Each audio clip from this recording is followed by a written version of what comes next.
Edukimi seksual nuk është turp, është e drejtë, është dije, është mbrojtje. Çdo i ri dhe re duhet të mësojë se si funksionon trupi i tyre, si lind jeta dhe si të kujdesen për veten dhe të tjerët.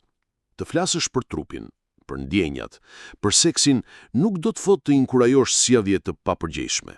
Përkundrazi, do të thotë të ndihmosh rinin të bëjnë zgjedhje të sigurta dhe të shëndetshme. Edukimi seksual përfshin njohjen e trupit, ndjenjat dhe emocionet, marrëdhëniet e shëndetshme, mbrojtjen nga shtatzania e padëshiruar, parandalimin e sëmundjeve seksualisht të transmetueshme.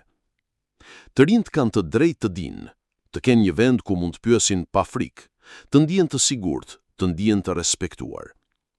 Mos lejoni që ignoranca të jetë arsyeja e dhembjes, pendimit apo smundjes. Edukimi seksual nuk shkatron moralin. Ai ndërton përgjegjësi, ndërton vetbesim, ndërton të ardhmen.